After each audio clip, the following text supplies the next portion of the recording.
সালাত এত গুরুত্বপূর্ণ, সালাত এত গুরুত্বপূর্ণ যে মানুষ তার জীবনে যত যত আমল করবে, কোনো আমল আল্লাহ সুবহানাহু ওয়া তাআলা গ্রহণ করবেন না সালাত ব্যতীত। রাসূল সাল্লাল্লাহু আলাইহি ওয়াসাল্লাম বলেছেন, আউয়ালু মা ইউহাসাবু বিহিল আবদু ইয়াউমাল কিয়ামাহ আস-সালাত ফাইন সালুহাত সালুহা সাইরু আমালিহি ওয়া ইন ফাসাদাত ফাসাদা সাইরু আমালিহি। কিয়ামতের মাঠে প্রথম হিসাব হবে সালাতের। আর এক হাদিসে রাসূল সাল্লাল্লাহু আলাইহি ওয়াসাল্লাম বলেছেন, আউয়ালু মা ইউকদা বিহি ইয়াউমাল কিয়ামাহ আদ-দাম আদ-দিমা। কিয়ামতের মাঠে প্রথম বিচার হবে রক্তের। তাহলে প্রথম হিসাব হবে সালাতের, প্রথম বিচার হবে রক্তের। বিচার আর হিসাব এক নয়, বিচার আর হিসাব এক নয়, বিচার আর হিসাব এক নয়। বিচারে কোনো আপোষ নাই, হিসাবে আপোষ হতে পারে।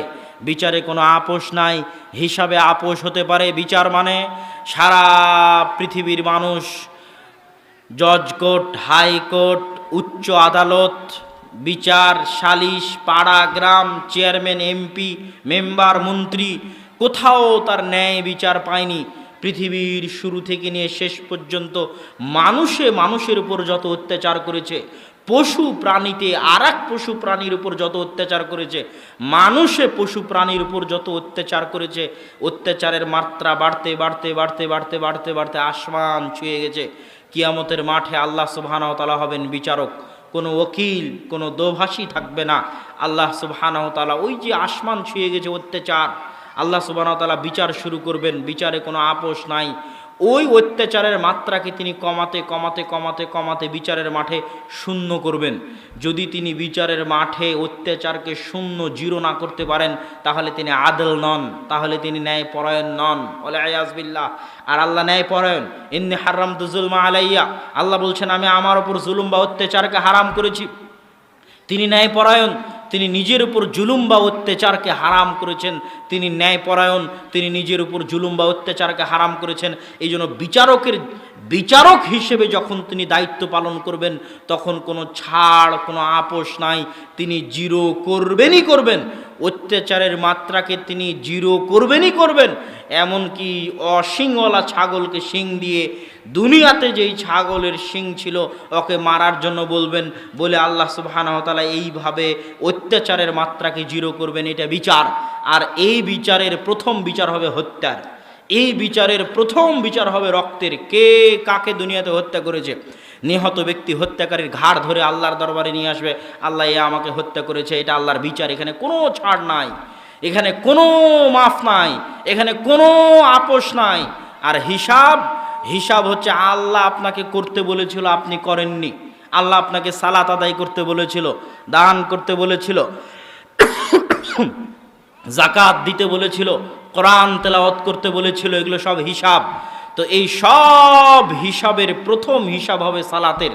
যদি সালাত আপনি ঠিক মতো দিতে না পারেন, তাহলে অন্য আর একটাও আল্লাহ সুবহানাহু ওয়া তাআলা দেখবেন না। তুমি সালাতের হিসাবই ঠিক করনি, অন্যগুলো দেখে কি লাভ?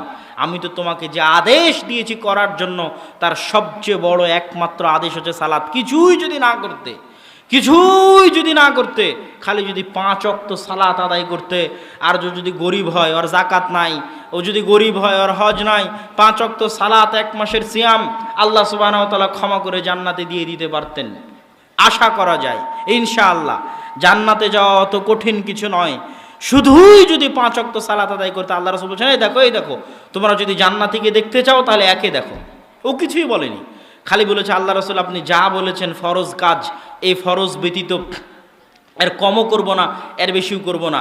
এই জন্য আপনারা আর একটা জিনিস মনে রাখবেন, আহাব্বুল আমাল ইনদাল্লাহ আল ফারাইজ। আল্লাহর নিকটে সবচেয়ে প্রিয় হচ্ছে ফরজ। আল্লাহ যেটাকে আপনাকে ফরজ করেছেন ওটা সবচেয়ে প্রিয়। কোটি টাকা দান করার চাইতে জোহরের সালাত জামাতে আদায় করা আল্লাহর নিকটে বেশি প্রিয়। আপনি যত নেকির কাজ করেন না কেন, সব নেকির কাজের চাইতে আল্লাহর নিকটে সবচেয়ে বেশি প্রিয় হচ্ছে যেটা আল্লাহ সুবহানাহু ওয়া তাআলা আপনার উপর ফরজ করেছেন সেটা। খালি ফরজটুকুই করে আল্লাহর দরবারে যান, আপনার গুনাহ খাতা আল্লাহ সুবহানাহু ওয়া তাআলা আশা করা যায় মাফ করে দিয়ে আপনাকে জান্নাতে দিয়ে দিবে ইনশাআল্লাহ।